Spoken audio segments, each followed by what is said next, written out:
Hello everyone, स्वागत है आपका अपने ही चैनल बी इंग्लिश चैंपियन में। आज जो स्टोरी मैं आपके लिए लेकर आया हूँ वो है गॉड प्रोवाइड्स फॉर आइजैक, जो बहुत ही अच्छी स्टोरी है गाइस। बहुत कुछ इसमें से आपको सीखने को मिलेगा। बहुत से ऐसे स्ट्रक्चर्स हैं जो कि ग्रामेटिकली आपको समझाऊंगा। हर एक वर्ड का हिंदी ट्रांसलेशन भी बताऊंगा ताकि आपके लिए इसको पढ़ना और समझना आसान हो जाए।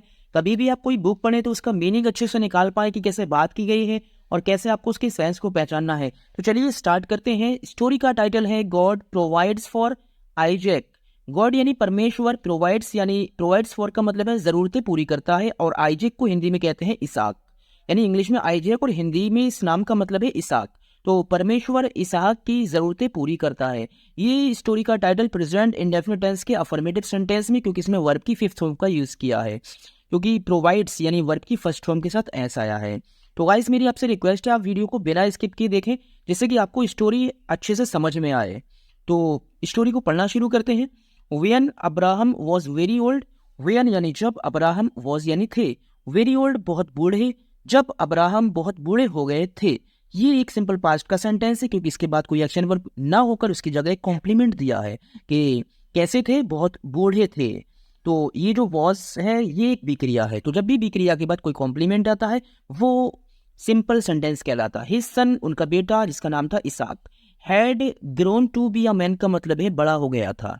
तो ये जो हैड ग्रोन है ये पास्ट परफेक्ट टेंस का सेंटेंस है। हैड के बाद वर्ब की थर्ड फॉर्म आई है। तो जब अब्राहम बहुत बूढ़े हो गए थे तो उनका बेटा इसहाक बड़ा हो गया था। So Abraham sent one of his servants back to the land. So यानी इसलिए अब्राहम ने सेंट यानी भेजा, ये सेंड की सेकंड फॉर्म है, और सेकंड फॉर्म जहां भी आएगी वो पास्ट इंडेफिनिट का अफर्मेटिव सेंटेंस है। वन ऑफ हिज सर्वेंट्स का मतलब है अपने एक नौकर को। इसका मतलब ऑफ लगा हुआ है, और ऑफ से जो इधर है ये एक प्लूरल है, और इस प्लूरल में से एक चीज को निकाला है, वन यानी एक नौकर को निकाल दिया। तो इस पूरी फ्रेज का मतलब है वन ऑफ हिज सर्वेंट यानी अपने नौकरों में से एक नौकर की बात कर रहे हैं। बैक यानी वापस, टू द लैंड यानी जमीन पर। इसलिए अब्राहम ने अपने एक नौकर को वापस जमीन पर भेजा। वेयर यानी जहां, ये एडवर्ब ऑफ प्लेस होता है यानी स्थान की जानकारी देता है। रिलेटिव्स उनके रिश्तेदार, लिव्ड रहते थे, टू ब्रिंग बैक वापस लाने के लिए, अ वाइफ एक पत्नी, फॉर हिज सन अपने बेटे, आइजैक यानी इसहाक के लिए। तो इसलिए अब्राहम ने अपने बेटे इसहाक के लिए एक पत्नी वापस लाने के लिए जहां उनके रिश्तेदार रहते थे वहां पर उस जमीन पर वापस अपने एक नौकर को भेजा। After a very long journey, after यानी बाद में, अ वेरी लॉन्ग जर्नी का मतलब है बहुत लंबी यात्रा। बहुत लंबी यात्रा करने के बाद, टू द लैंड यानी जमीन पर, यानी जो जमीन की जो यात्रा थी वो काफी लंबी थी, और उस यात्रा करने के बाद, वेयर यानी जहां पर, अब्राहम्स ये रिलेटिव्स लिव्ड, यानी अब्राहम्स ये अपोस्ट्रोफी एस है, और इसका यूज हम का की के यानी अधिकार के सेंस में करते हैं। अब्राहम के रिलेटिव्स यानी रिश्तेदार, और लिव्ड यानी रहते थे।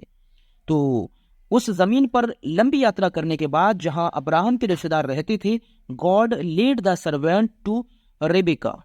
गॉड यानी ईश्वर ले गया द सर्वेंट इस नौकर को, टू रेबिका का मतलब होता है रेबिका के पास। तो ईश्वर उस नौकर को रेबिका के पास ले गया, ये सेकंड फॉर्म है ले जाने की। She was the granddaughter of Abraham's brother. She was वो थी, द ग्रैंड डॉटर यानी पोती, ऑफ यानी की, अब्राहम्स ब्रदर अब्राहम के भाई की। तो जब भी डबल पोजीशन की बात कही जाती है तो वहां पर हम सिर्फ अपोस्ट्रोफी एस का सिंगल यूज करते हैं, और उससे पहले एक ऑफ लगा देते हैं। वो कौन थी? वो अब्राहम के भाई की पोती थी, मतलब she was the granddaughter of Abraham's brother. तो ये भी सिंपल पास्ट का सेंटेंस है, इसमें भी कोई भी एक्शन वर्ब नहीं है बल्कि ये कॉम्प्लीमेंट दिया है। आगे देखते हैं क्या होता है स्टोरी में। Rebecca agree to leave her family. तो रेबिका एग्रीड सहमत हो गई, ये एग्री की सेकंड फॉर्म है। टू लीव यानी छोड़कर जाने के लिए, हर फैमिली अपने परिवार को, यानी रेबिका अपने परिवार को छोड़ने के लिए सहमत हो गई, ये वर्ब की सेकंड फॉर्म है। और ये टू लीव ये एक इन्फिनेटिव है, और इन्फिनेट का यूज हम कब करते हैं? जब कोई भी उद्देश्य होता है, अगर हम कोई काम किसी पर्पज से करते हैं तो वहां हम इन्फिनेटिव वर्ब का यूज करते हैं। तो रेबिका अपने परिवार को छोड़ने के लिए सहमत हो गई। And go back with the servant to Isaac home, and go back और वापस जाने के लिए, विद साथ में, द सर्वेंट उस नौकर के, टू इसहाक होम यानी इसहाक के घर। यहां पर भी अपोस्ट्रोफी एस है, इसहाक के घर। तो रेबिका अपने परिवार को छोड़ने के लिए और नौकर के साथ इसहाक के घर जाने के लिए सहमत हो गई थी। तो इसाक मैरिड हर, इसाक ने और मैरिड यानी शादी कर ली, हर उससे, किससे की थी, यानी रेबिका से, जो कि अब्राहम के भाई की पोती थी। तो इसाक ने उससे शादी की।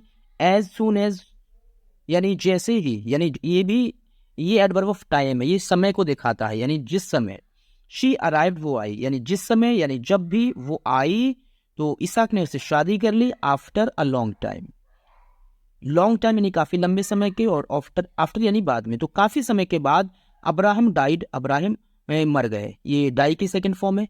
अब्राहम मर गए। And all of the promises, और उनके सभी वादे, ऑल ऑफ द प्रोमिसेस, और सारे वादे, दैट जो गॉड ने हैड मेड किए थे, ये भी पास्ट परफेक्ट टेंस का सेंटेंस है, ये हैड के बाद वर्ब की थर्ड फॉर्म आई है। तो जो ईश्वर ने किए थे टू हिम, उनसे, इन द कोविनेंट का मतलब होता है जो प्रतिज्ञा पत्र में, या जिसको हम हिंदी में वैसे वाचा कहते हैं, तो प्रतिज्ञा पत्र में, यानी जो प्रतिज्ञा ली थी गॉड ने अब्राहम के साथ, तो उस कोविनेंट में ईश्वर ने जो उनसे वादे किए थे, उनका क्या हुआ, वर्मिस थे। पास्ड ऑन का मतलब होता है कि मतलब सौंप दिए गए थे टू इसाक। तो अब्राहम मर गए और उनके सभी वादे जो ईश्वर ने उनसे किए थे, वो इसाक को सौंप दिए गए थे। पास्ड ऑन का मतलब है यानी एक हाथ से, एक इंसान से दूसरे इंसान के पास चले जाना, यानी सौंप दिए गए थे। गॉड हैड प्रोमिस्ड, ईश्वर ने हैड प्रोमिस्ड, वादा किया, दैट की अब्राहम वुड हैव काउंटलेस, ये यहाँ पर डैश यानी स्पेस देना भूल गया मैं, डिसेंडेंट्स, यानी काउंटलेस अलग है और डिसेंडेंट्स अलग है। हाँ, ईश्वर ने वादा किया था कि अब्राहम वुड हैव, यानी होंगे, अब्राहम को मिलेंगे। काउंटलेस का मतलब होता है अनगिनत, जिसकी गिनती ना की जा सके। डिसेंडेंट्स का मतलब होता है संतानें। ईश्वर ने वादा किया था कि अब्राहम को अनगिनत संतानें मिलेंगी, यानी होंगी अब्राहम की। बट इसाक्स वाइफ रेबेका, बट लेकिन इसाक्स वाइफ, इसाक की पत्नी Rebecca, could not have children, यानी कुड नॉट हैव यानी नहीं हो सका, चिल्ड्रन यानी बच्चे। लेकिन इसाक की जो पत्नी थी रेबेका, उनके कोई भी बच्चे नहीं हो सके। Isaac prayed for Rebecca, Isaac ने, और प्रेड का मतलब है प्रार्थना की, फॉर के लिए, और रेबेका, तो इसाक ने रेबेका के लिए प्रार्थना की। क्या प्रार्थना की, आगे देखिए। एंड यानी और, God allowed her to get pregnant with twins. And यानी और, गॉड यानी ईश्वर ने, अलाउड अनुमति दे दी, ये अलाउ की सेकंड फॉर्म है, हर, उसको टू गेट प्रेग्नेंट यानी प्रेग्नेंट होने की, गर्भवती होने की। विद यानी से, ट्विंस का मतलब होता है जुड़वा। और इसाक ने रेबिका के लिए प्रार्थना की, और ईश्वर ने उसको, किसको, या रेबिका की बात हो रही है, इसाक की पत्नी, और ईश्वर ने उसको जुड़वा बच्चों के साथ, यानी जुड़वा बच्चों से गर्भवती होने की, यानी प्रेग्नेंट होने की अनुमति दे दी। आगे देखिए। The two babies struggled with each other while they were still in Rebecca's womb. The two babies यानी दोनों बच्चे, struggled यानी संघर्ष करते थे, ये struggle की सेकंड फॉर्म, संघर्ष करते थे, with यानी से, और each other यानी एक दूसरे के साथ। while जिस समय, they were वे थे, still यानी अब भी, in Rebecca's womb का मतलब होता है रेबिका के गर्भ में। दोनों बच्चे एक दूसरे के साथ संघर्ष करते थे जिस समय वे रेबिका के गर्भ में थे। सो यानी इसलिए, रेबिका आस्क्ड यानी पूछा, गॉड यानी ईश्वर से, व्हाट यानी क्या, वाज था, और हैपनिंग यानी हो रहा, इसलिए रेबिका ने ईश्वर से पूछा कि क्या हो रहा था। आगे देखिए। गॉड टोल्ड रेबिका, गॉड यानी ईश्वर ने, और टोल्ड यानी बताया रेबिका को, तो ईश्वर ने रेबिका को बताया। क्या बताया, ये आपका जो सेंटेंस है ये एक डायरेक्ट नरेशन है, क्योंकि डायरेक्ट नरेशन में क्या होता है, जहां से हम अपनी बात को कहना शुरू करते हैं उसको इन्वर्टेड कॉमा से बाहर रखा जाता है, और जो बात कही जाती है उसको इन्वर्टेड कॉमा के अंदर रखा जाता है, जिसको हम रिपोर्टेड स्पीच कहते हैं। Two nations will come from the two sons inside of you, तो ईश्वर ने रेबिका को बताया कि टू नेशंस यानी दो राष्ट्र, विल कम यानी उत्पन्न होंगे, यानी बनेंगे, या फिर आएंगे, कुछ भी कह सकते हैं, लेकिन हम सही भाषा में कहें तो दो राष्ट्र बनेंगे। विल कम यानी बनेंगे, फ्रॉम यानी से, द टू सन्स यानी दोनों बेटों से, इनसाइड ऑफ यू जो तुम्हारे अंदर है, यानी ईश्वर ने रेबिका से कहा तुम्हारे बेटे जो तुम्हारे अंदर हैं उनसे दो राष्ट्र बनेंगे। They will struggle with each other, तो यहाँ पर देखिए विल के बाद वर्ब की फर्स्ट फॉर्म है, ये फ्यूचर इंडेफिनिट का सेंटेंस है।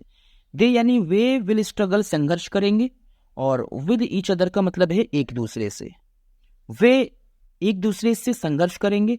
एंड द ओल्डर सन, और ओल्डर सन का मतलब होता है बड़ा बेटा। विल सर्व का मतलब है सेवा करेगा।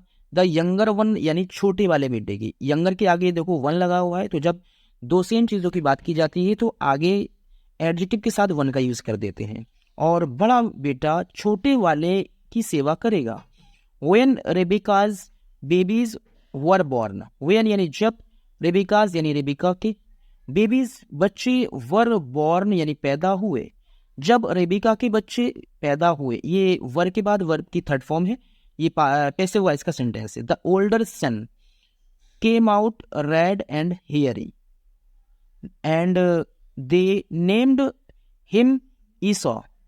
द ओल्डर सन बड़ा बेटा, केम आउट यानी बाहर आया यानी पैदा हुआ था, तो रेड यानी लाल था, एंड हेयरी और बाल बहुत थे उसकी बॉडी पर यानी बालों वाला था, तो बड़ा बेटा लाल और बालों वाला था। एंड दे और उन्होंने नेम्ड नाम रखा हिम उसका, ईसॉ, और उन्होंने उसका नाम ईसॉ रखा। Then the younger son came out holding on to Esau's heel and they named him Jacob. Then means तब, द यंगर सन यानी छोटा बेटा, केम आउट यानी पैदा हुआ यानी बाहर आया, होल्डिंग यानी पकड़े हुए यानी पकड़कर, होल्डिंग वन यानी पकड़कर, टू ईसॉज हील का मतलब होता है ईसा की एड़ी को, और तब छोटा बेटा ईसा की एड़ी को पकड़कर बाहर आया। एंड यानी और, दे उन्होंने नेम्ड नाम रखा हिम उसका जैकोब, और उन्होंने उसका नाम जैकोब रखा। तो गाइज यहाँ पर आज की स्टोरी समाप्त होती है, और आगे की स्टोरी को देखने के लिए आप हमारे चैनल को सब्सक्राइब कीजिए और बेल आइकन को प्रेस कीजिए, जिससे कि आपको नोटिफिकेशन पहुँच सके। तो गाइज वीडियो को देखने के लिए थैंक यू।